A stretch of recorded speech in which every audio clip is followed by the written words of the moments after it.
story that will go down in history for a family in Tennessee. Let's hear it. Early Monday morning in Tennessee, in the middle of the ice storm, a mother goes into labor. You've got no power, no heat, icy roads, and roads too that are blocked by downed trees and power lines. This couple, they got caught in such a dangerous situation, and they're here to tell their story. We've got John and Roslyn Hunt joining us to tell us all about how this has happened with your family. Of course, a very happy ending for the both of you. Thank you for joining us on Fox Weather this afternoon. Yeah, thank you for having us. All right, so Roslyn, I want to start with you from the beginning because I know that this is such an exciting time for your family as you add one more, right, baby Emberly. What was going through your mind, right? You have your go bag in the weeks ahead of time, knowing that labor is coming, but did you expect to prepare for a winter storm going into this weekend?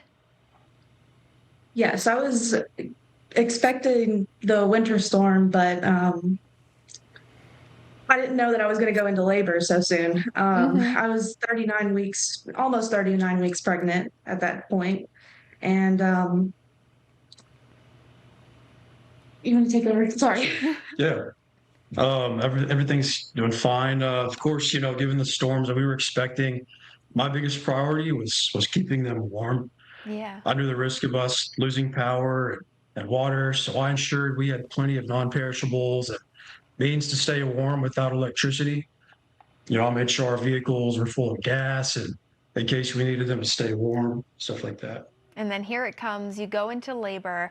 Talk to us about what those moments were like. I know you had, emergency officials come to your aid, but John, an interesting, story for you, right? Having to hike over to the hospital because of the road conditions, with Roslyn being the only one that could get in with that side-by-side.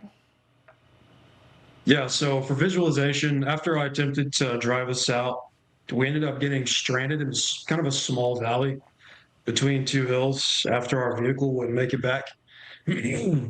So our only option was to contact emergency services, who dispatched a crew of 2 EMTs and a fireman in a side-by-side.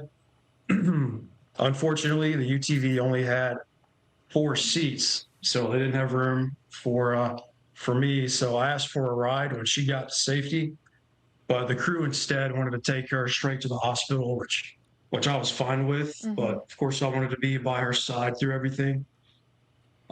Thankfully, I was able to call my dad in the middle of the night, who met me up the road where we could safely get out.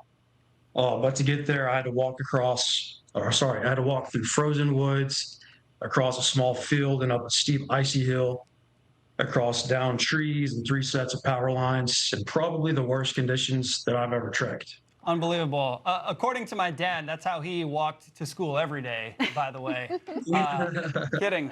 But listen, we all know Roslyn did the heavy lifting with this birth, right? But I could imagine that for you, walking all that way across those power lines, that it was quite an emotional experience. Talk about your headspace while all that was happening. It was definitely emotional. I was nervous I wasn't going to be there at the hospital, but at the end of the day, I feel like I only did what any father would do for his family, or should be willing to do for his family, I should say. There was no obstacle grand enough that would have prevented me from being there for the birth of our little girl. But again, I don't deserve credit for that. Those who deserve credit are the first responders who assisted in getting her to safety, the staff at Centennial Medical Center for outstanding delivery care. I'd also like to thank my dad for rescuing me in the middle of the night and ensuring I was there for my girls. But the most credit goes to Mom for doing such an incredible job delivering our baby girl. It is. Oh, Roz, I have chills. This is such an incredible story. So Roz, we see baby Emberly there in your arms. Talk to me what this has been like for you. I mean, obviously maybe not as you expected as you welcome your little girl, but I mean, just I'm sure being embraced by so much love and family and care.